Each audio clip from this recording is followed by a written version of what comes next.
right. We'll go Rolex against my watch. All right, let's see. Maybe Belichick just had him at the wrong position, Wilds. Back to basketball now. After the playing game ended last night, LeBron and Steph seen embracing on the court. Little conversation. Some saying LeBron, the recruiter, back in action. Brandon, last night's post-game chat between Steph and LeBron should have Warriors fans feeling blank. Listen, Jeff Van Gundy almost had me last night. I'm watching the first half. I'm enjoying it because I just got this vision of Nick just sweating, right? Like Draymond Green all over the place on AD and LeBron James at times. You know, all the guys were knocking down big shots. And Jeff Van Gundy's like, you know what? If they had Klay Thompson, this team would have been really good this year. Next year, this team's going to be great. He started talking about Wiggy, started talking about the younger guys, talk about how Steph Curry is playing. And then I just had to remember, like, yeah, it kind of makes sense, right? The last 20 games, they won 15 games. The last 9 games, they won 8 out of 9. But the reality is it's the Warriors. Not very good. So I got to say, uh-oh, because Steph Curry was reminded last night that the team is not that great, right? Because they had this magical run the last 2 months, and after being beaten by a team that has a struggling AD, he's like, you know what, it's time for me to get out of here. So if I'm a Warriors fan, I'm like, uh-oh, Steph Curry may be on the move.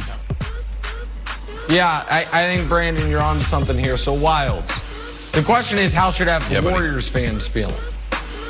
Warriors fans should be feeling like me. And by that I mean, and there are tweets that are still up, because I don't delete tweets to back this up. Once upon a time, I also could not fathom ever rooting for the Lakers. Once upon a time, I claimed to, oh, Lakers, oh my goodness. And then what happens is, your guy goes to the Lakers, and you're like, you know what? That's the greatest franchise in NBA history. Warriors fans, get ready. Because you're going to be feeling, you're going to have a lot of tweets that you're like, oh boy, do I leave them up? Well, that old tweet about LeBron and the Lakers and this, do I leave it up? Because when Steph, if and when Steph ditches the Warriors old school Oakland jerseys for some actual throwbacks, those beautiful powder blue Minneapolis jerseys, you're going to be being like, guess what? I'm a Steph Curry fan, not a Warriors fan. You're going to find out. So they're going to be feeling like me, Wilds. Okay, they're not. They should feel totally fine. This game came down to a shot by someone who couldn't see the rim, or if you want to believe, saw 3 rims. So I think it would be quite different, Nick, if LeBron came out and destroyed Steph. If this game was a runaway blowout, and after the game they hugged and it was like, dude, you don't have enough. Even with Klay, you don't have enough. If you want to start winning championships, you know, come on down to LA. But since it was so close, and we saw that Warriors basketball, moving the ball, playing fast defense, doing Draymond things, can work, I think they should feel totally fine. I don't think Steph's going anywhere. Ooh, don't know about that. All right, so the reason that LeBron saw 3 it. rims, because of this. Just over 2 minutes left. Dre poked LeBron right in the eye. Hide your eyes. King said, yeah, right? Please. He was seeing triple and still nailed that 34-footer. Brandon, Draymond's foul on LeBron was blank. Yeah, seeing 3 rims, 34-footer, fadeaway. Throw the fadeaway on there, and you're talking about you're seeing 3 rims and you just nail it like that, please. No, this is, come on, man. Draymond's foul on this is Jordan rules. Why is it Jordan rules? Because if you go back and watch Jordan's entire career, this is what he dealt with every single night for what, 13 years, 15 years, whatever he played. Come on, the Celtics, the Knicks, the Pistons, and even the Lakers, Nick. So this is Jordan rules. LeBron James deal with this every so often. Yeah, so I kind of agree with you that Jordan did deal with a lot of these brutal fouls, and that is part of his legend. We're like, oh my God, look at how dirty the Pistons were. And yet, when it happens to LeBron, you've got guys I love, Mark Jackson, Jeff Van Gundy, saying, oh, he kept his arms straight up. Kept his arms straight up. So this is a Rorschach test.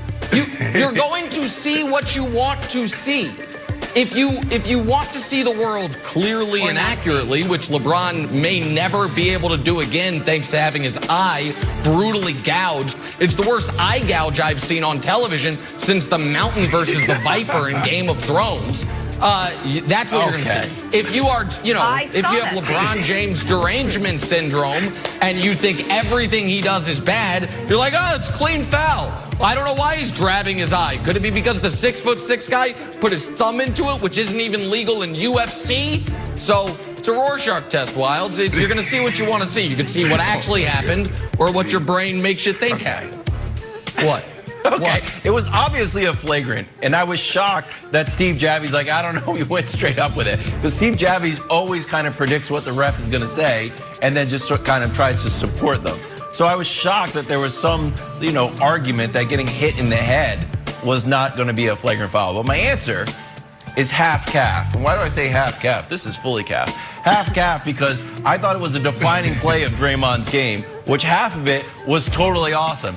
And half of it wasn't totally awesome. The first half for Draymond, he was crushing. No turnovers, no fouls. He was amazing. Yes, he was. Second half, I thought he was going to come out and be fantastic after Steph hit that three. But unfortunately, he started throwing the ball to the wrong team and committing offensive fouls, some of which are questionable.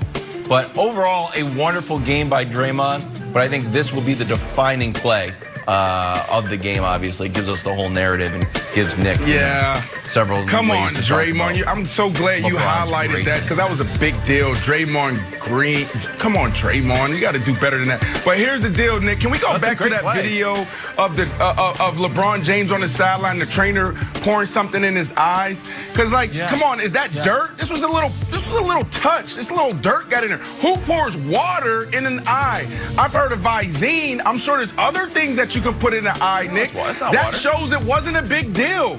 It's water. Who puts water in an eye? Brandon, I don't think that was water. Come on, scratch cornea.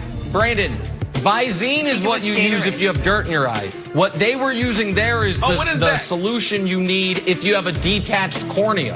So it's a detached cornea repair solution. That's what it was. I'm amazed LeBron was able to play. Everybody settle down. He got poked he's not in the out eye. for the postseason. Hey, LeBron, drama classes are on Saturday. So seeing triple. Okay. Drama classes? We're talking. You got eye gouge, Jenna.